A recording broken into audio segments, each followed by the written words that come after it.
A sermon for Tuesday in Holy Week.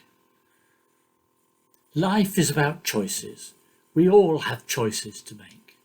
Where we live, who we share our lives with, what we eat, how we spend our time, which political party we vote for. The crowds in Jerusalem had made a choice to vote Jesus as their new king.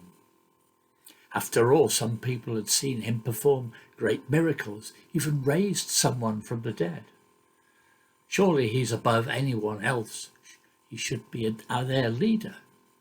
The people were optimistic that maybe this time they'd found someone who would make a difference, free them from the oppression of the Romans. But with the arrival of some Greeks, some Gentiles, Jesus made a staggering announcement that in a matter of hours he would be dead. It must have gone down like a lead balloon. What? But the scriptures say Messiah remains forever. What do you mean by saying the Son of Man will be lifted up? But Jesus tells them that his death isn't the end of his reign, but the beginning. His kingdom doesn't start with a coronation, but a crucifixion.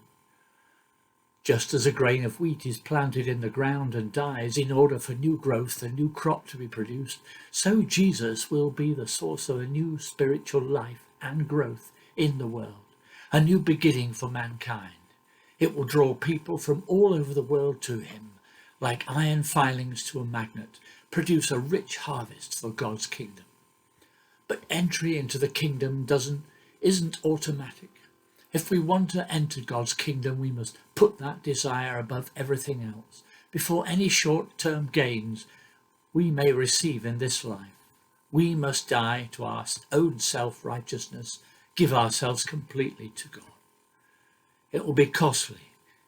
We will be tempted to take an easier path. Even Jesus was tempted. John gives us a picture of Jesus in torment as he makes his final decision of obedience into death.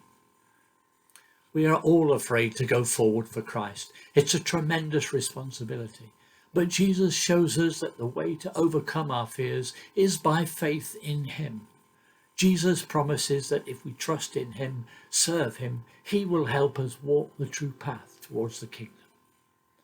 John doesn't say whether the Gentiles took any notice of Jesus, but the Jews certainly did. They got the message and they openly ridiculed him.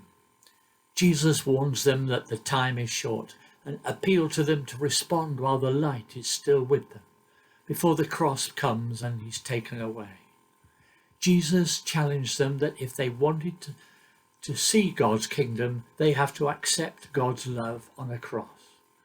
We too are challenged to choose the way of the cross, to be one of the fruits of Jesus' death and glorious resurrection. Without Jesus, we are lost in darkness, but with Jesus, we have a clear view of the truth. Without Jesus, we are dead, but with Jesus, we have eternal life.